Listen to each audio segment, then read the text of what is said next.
everyone, and welcome back to my channel.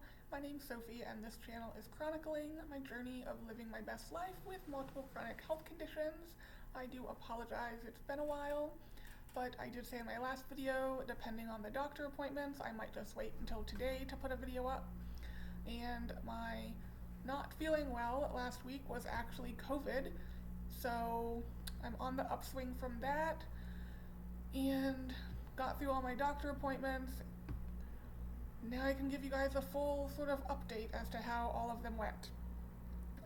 Starting with neurology. So the neurology appointment was because of the possible transient ischemic attack or mini stroke that I had back in September.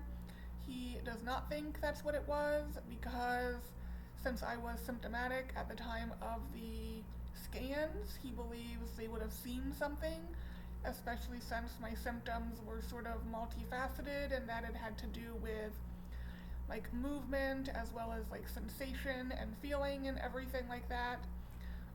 So next step is to get an EEG, I guess, to see if there's any seizure type activity, because seizures can also cause similar symptoms in some people. So my plan will be to sort of mimic a work environment during the EEG to see if I can trigger the symptoms, though I've never had the symptoms anywhere other than work, which is interesting in and of itself. So I don't know if it is a mitochondrial issue and it's just the area of my brain that's being used for the repetitive activities at work, but again, I will try to mimic the work environment as much as possible to see if I can trigger something. Next, I had my cardiologist appointment, which I did have to switch from in-person to virtual because it was definitely within like the 10 days of my positive COVID test. And she is of the thought that my cardiac biopsy that everyone else had said did not really look like plaquenil toxicity, did look like plaquenil toxicity. So that was like part of the issue that I have with my heart, but she does not think it's the whole issue. We didn't really talk about a lot because I was super congested at the time and not feeling great. So it was sort of like, we're not going to do anything right now. Let's just get you over the COVID and we'll check back in a few months. So I have a follow-up with her in June, and then I will call to schedule a follow-up with her NP, which will probably be in, I don't know, March or so. So nothing really happening with that. Everything seems to be sort of baseline there as far as cardiac functioning, as far as we know. Then I just had my endocrinologist appointment, which at first started out cut and dry, but then I remembered that my cardiologist wanted me to bring up that my potassium is often low, even though I am on spironolactone as well as a potassium supplement. So that sort of got off into the weeds, which I'll get to in a second. Let's start with the normal part of the appointment. I have a new diagnosis of diabetes because my oral glucose tolerance test was so elevated. I did ask why sort of everything else is sort of normal and it's just like when I eat carbs, and it could be because like I've lost a lot of muscle mass, so I don't have as much muscle, as well as just early diabetes and pre-diabetes. This is how I guess you would present at that time if you were catching it super, super early. Granted, I've been like this for years. I've known my blood sugar skyrockets when I eat carbs for years now. He did want to put me on medication. I said, I'm fine when I don't eat a lot of carbs.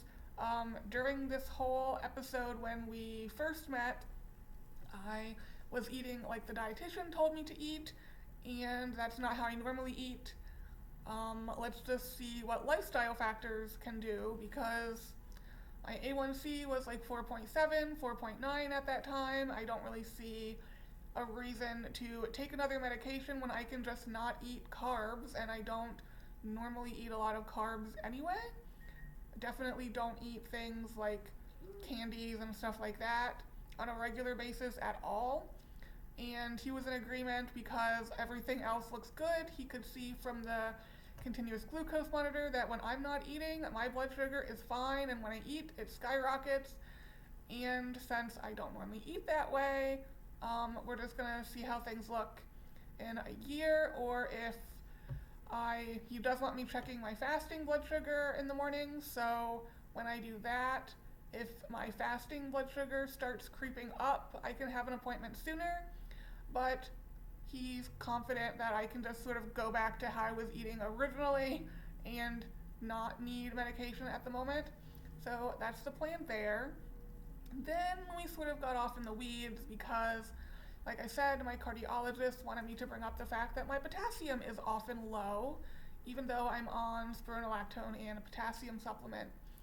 So that got us sort of in the weeds with looking at my aldosterone was elevated, and like looking at how low my potassium's been and everything.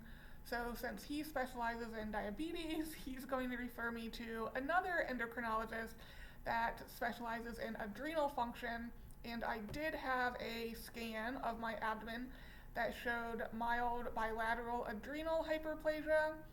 So my adrenal glands are a little bit enlarged, which can also contribute to what's called hyperaldosteronism, which could also explain why I am so sensitive to sodium.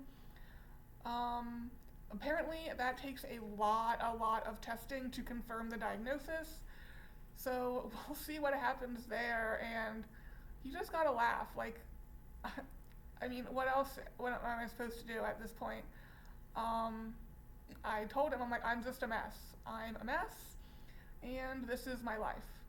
So, yeah, we will see how all that goes. I'm still applying for jobs, obviously, trying to find something that will work with all of my lovely health conditions. But that is the update, guys. I guess that's gonna be it. I will keep you guys in the loop. I am feeling better. It has still not quite been 10 days since my positive COVID test, so I don't want to sort of go out and about, but I definitely do want to start exercising. I do have my bike behind me, so I will start trying to do that every day. But yeah, let's go on another health journey, I guess. Anyway, I hope you guys are having a wonderful day whenever it is you are seeing this, and I will see you in the next one. Bye, guys.